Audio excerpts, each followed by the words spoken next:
दोस्तों, बिहार के सीएम नीतीश कुमार इस वक्त संकट में फंसे हुए नजर आ रहे हैं। जी हाँ दोस्तों, महिला का हिजाब खींचना इतना भारी पड़ गया कि मुख्यमंत्री की भी गिरफ्तारी हो सकती है। नीतीश कुमार खुद को सुशासन बाबू कहते हैं और दावा करते रहते हैं कि उन्होंने राज्य में कानून व्यवस्था की स्थिति को सुधार दिया है। महिलाओं की तरफ कोई आंख उठाकर भी नहीं देख सकता। लेकिन जो वीडियो, जो तस्वीर खुद नीतीश कुमार के कार्यक्रम की सामने आई है, उसके बाद सुशासन बाबू का भविष्य क्या होगा, इस पर ही सवाल उठने लगे हैं। दोस्तों, नीतीश कुमार जेल में होंगे या जेल जाएंगे या फिर राजा की तरह बिहार में सरकार चलाते रहेंगे, ये जल्द ही साफ हो जाएगा। नीतीश कुमार के खिलाफ अलग अलग एफआईआर दर्ज कराई जा रही है, थानों में शिकायतें दी जा रही हैं। जेडीयू के तमाम नेता भी नीतीश का बचाव नहीं कर रहे। मामला महिला डॉक्टर से जुड़ा हुआ है, जिसका नीतीश कुमार हिजाब खींचते हुए दिखाई दे रहे हैं। अब ऐसे में सवाल ये उठ रहे हैं कि क्या मुख्यमंत्री नीतीश कुमार पद पर रहते हुए किसी भी व्यक्ति की गिरफ्तारी मुमकिन हो सकती है? क्या नीतीश पर जेल जाने का संकट मंडरा रहा है? इन सभी सवालों पर आज हम इस वीडियो में बात करेंगे। आप वीडियो को अंत तक जरूर देखिएगा। दोस्तों, सबसे पहले हम आपको वो वीडियो दिखाते हैं जिसके चलते बिहार के सीएम नीतीश कुमार संकट में फंस गए हैं, और इसके बाद बताएंगे कि कैसे ये वीडियो अब नीतीश की जान पर भारी पड़ता हुआ दिखाई दे रहा है। तो दोस्तों, पहले आप उस वीडियो को देखिए।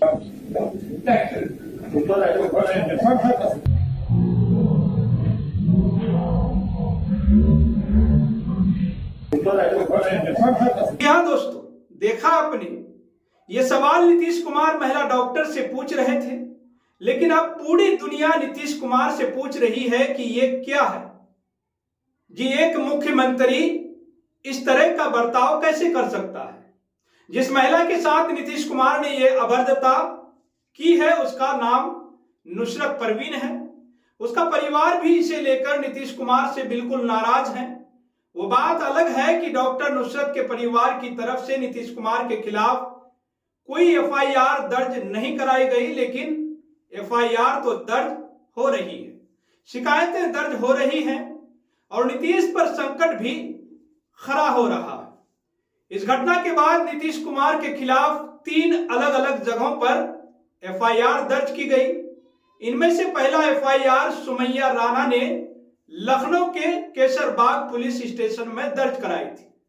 इसी तरह दूसरा मामला है हैदराबाद के खालिदा परवीन ने लंगर हौज पुलिस स्टेशन में नीतीश कुमार के खिलाफ एफआईआर दर्ज कराई है। उन्होंने आरोप लगाया है कि नीतीश कुमार की इस हरकत से एक महिला को शर्मिंदगी का पात्र बनना पड़ा है। और हैदराबाद में ही एक और एफआईआर नीतीश कुमार के खिलाफ दर्ज की गई है। लुबना सरवत ने उस्मानिया पुलिस स्टेशन में नीतीश के खिलाफ शिकायत दर्ज कराई है। इसके अलावा दोस्तों, अंतर्राष्ट्रीय मानवाधिकार संगठन एमनेस्टी इंटरनेशनल ने भी इस घटना को महिला की स्वायत्ता, पहचान और गरिमा का उल्लंघन करार दिया। अब सवाल ये उठ रहे हैं कि क्या नीतीश कुमार गिरफ्तार होंगे? क्या उन्हें जेल भेजा जाएगा? दोस्तों, एक मुख्यमंत्री को गिरफ्तार करना क्या मुमकिन है? तो इसका जवाब है कि बिल्कुल मुमकिन है। दिल्ली के सीएम अरविंद केजरीवाल को कथित शराब घोटाले में 2024 के लोकसभा चुनाव से ठीक पहले गिरफ्तार कर लिया गया था। चुनाव में प्रचार के लिए उन्हें कुछ समय के लिए जमानत भी मिली थी और बाद में उन्हें सरेंडर करना पड़ा था। दोस्तों, 5 महीने जेल में रहने के बाद ही उन्हें जमानत मिल पाई थी, लेकिन इस दौरान केजरीवाल ने सीएम पद नहीं छोड़ा। वह जेल से ही सरकार चलाते रहे।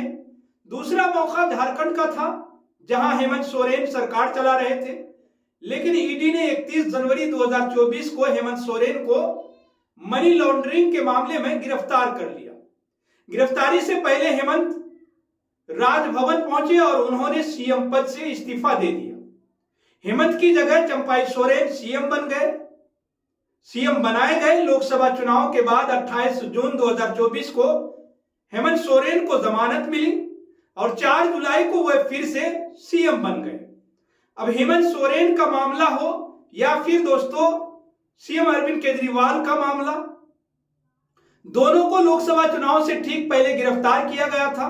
इसलिए सरकार पर यह आरोप भी लगे थे कि चुनाव प्रचार से इन नेताओं को दूर रखने के लिए ये गिरफ्तारियां की गई थी। लेकिन बिहार में तो अब चुनाव हो चुका है, चुनाव समाप्त हो चुकी है। नीतीश कुमार के खिलाफ एफआईआर लगातार दर्ज हो रही है और आने वाले समय में इनकी संख्या और भी बढ़ सकती है। वैसे यहां मैं एक और मामले का जिक्र करना चाहूंगा दोस्तों। 1996 में तमिलनाडु के सीएम रहते हुए जय ललिता भ्रष्टाचार के मामले में फंस गई थी। मद्रास हाईकोर्ट के आदेश पर उनकी गिरफ्तारी तय हो चुकी थी, जिसके बाद 20 फरवरी 1996 को जयललिता ने सीएम पद से इस्तीफा दे दिया। अपनी जगह उन्होंने वो पनीर सिल्वम को सीएम बना दिया था। इस्तीफा देने के 10 दिन बाद 1 मार्च 1996 को उन्हें गिरफ्तार भी कर लिया गया और जयललिता जेल चली गई थी। बाद में जेल से बाहर आने के बाद उन्होंने सीएम पद को दोबारा हासिल कर लिया था। अब ऐसे में नीतीश कुमार के सामने एक बड़ा संकट इस वक्त खड़ा हो गया है। जम्मू कश्मीर की पूर्व सीएम और पीडीपी के प्रमुख महबूबा मुफ्ती की बेटी इल्तिजा मुफ्ती भी नीतीश कुमार के खिलाफ एफआईआर दर्ज कराने पहुंची थी, लेकिन जम्मू कश्मीर पुलिस ने उनकी शिकायत लेने से मना कर दिया, यानी इनकार कर दिया। इल्तिजा ने नीतीश कुमार पर बेहद तीखा हमला भी किया है। उन्होंने कहा कि आपको कोई हक नहीं बनता कि आप हमारे नकाब या हिजाब को हाथ लगाएं। अगली बार हमारे हिजाब को अगर हाथ लगाया तो हम मुसलमान औरतें ऐसा आपको सबक सिखाएंगी कि जिंदगी भर आप नहीं भूल पाएंगे। आपने जो हरकत की उसके लिए आपको माफी मांगनी चाहिए। कानून के जानकारों का भी कहना है कि ये कोई साधारण मामला नहीं है, बल्कि बेहद गंभीर मामला है। दोस्तों, भारतीय कानून के तहत मुख्यमंत्री नीतीश कुमार के खिलाफ अलग अलग धाराओं में मुकदमा दर्ज हो सकता है। मुख्यमंत्री के खिलाफ महिला की गरिमा को ठेस पहुंचाने के इरादे से आपराधिक बल का इस्तेमाल करने का मामला बनता है। बिना सहमति किसी महिला को छूना, विशेषकर सार्वजनिक मंच पर उसका नकाब खींचना, न सिर्फ शारीरिक हस्तक्षेप है बल्कि सार्वजनिक अपमान की श्रेणी में भी आता है। और अगर इस सरकारी नियुक्ति कार्यक्रम को वर्क प्लेस माना जाए तो ये काम महिला वर्क प्लेस पर महिला उत्पीड़न निवारण निषेध और प्रतिशोध अधिनियम 2013 यानी पॉस एक्ट के तहत आता है, जिसमें अनचाहे शारीरिक संपर्क और महिला की गरिमा को प्रभावित करने वाले व्यवहार के रूप में देखा जा सकता है। कुछ शिकायतों में आईपीसी की धारा 153 ये का भी जिक्र किया गया है, क्योंकि मामला एक मुस्लिम महिला की धार्मिक पहचान और नकाब जैसी धार्मिक प्रथा से जुड़ा हुआ है।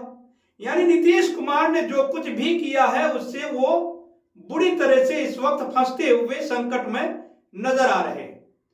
ये बात तो अरविंद केजरीवाल और हेमंत सोरेन के केस में साफ है कि मुख्यमंत्री रहते हुए भी नीतीश कुमार के खिलाफ एफआईआर दर्ज होने में कोई रुकावट नहीं हो सकती और उनकी गिरफ्तारी होनी भी मुमकिन है, क्योंकि भारतीय संविधान ने उन्हें राष्ट्रपति या राज्यपाल की तरह कोई विशेष इम्यूनिटी नहीं दी है। अगर मामला संज्ञेय अपराध का बनता है तो एफआईआर दर्ज करने के लिए किसी पूर्व इजाजत की जरूरत भी नहीं होती।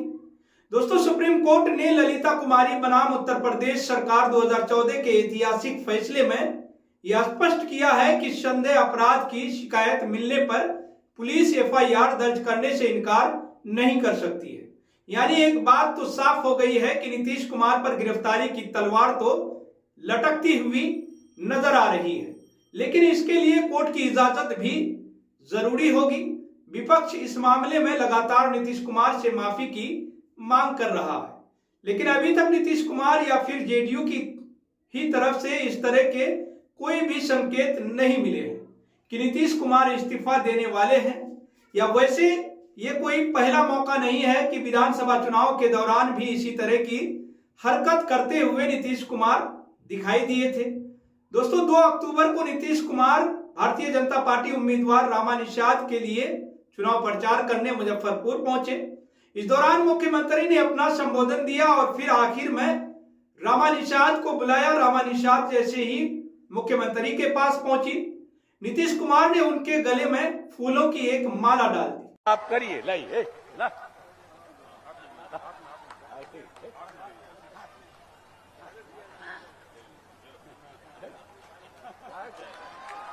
वो हाथ कर रहे हो, ये गजब आदमी है भाई, हाथ काहे करते हैं सब। तो इसीलिए दोस्तों उस दौरान जेडीयू के राष्ट्रीय कार्यकारी अध्यक्ष संजय झा ने माला को पकड़ लिया।